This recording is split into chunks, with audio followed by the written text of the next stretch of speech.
নমস্কাৰ বন্ধু বান্ধৱীসকল, কলিয়াবৰী একাডেমীলৈ আপোনালোকক স্বাগতম জনাইছোঁ। আজি মই আকৌ এটা গণিতৰ MCQ লৈ আপোনালোকৰ ওচৰত উপস্থিত হৈছোঁ। MCQ বিলাক সাধাৰণতে এনেকুৱা হয়, প্ৰতিযোগিতামূলক পৰীক্ষাবিলাকত খেলি মেলি লগাই দিয়ে। গতিকে এনেকুৱা টান ক্ৰিটিকেল MCQ বিলাক কেনেকৈ সমাধান কৰিব পাৰি তাৰেই মই ভিডিঅ' বনাওঁ। আহকচোন চাওঁ আজি MCQটোত কি আছে। আমাক ইয়াতে কুৱেশ্যন দিয়া আছে 31/10 into 3/10 plus 7/5 divided by 20 is equal to what? অতি সহজতে আমি কেনেকৈ অংকটো কৰিব পাৰোঁ চাওঁ। এই দুটা পূৰণ কৰি দেখুৱাইছোঁ। 10 পূৰণ 10 31 into 3 plus 7/5টো আহিল।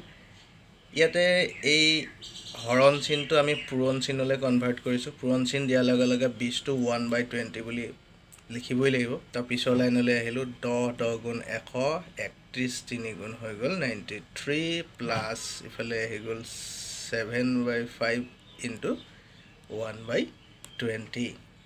নাও 93/100 প্লাছ ইয়াতে আহি গ'ল কি 7/100। 20 5 গুণ 100 যে 7/100। নাও দুইটাৰে লসাগু 100 হ'ল। 93 প্লাছ 7 আকৌ 100 হ'ল।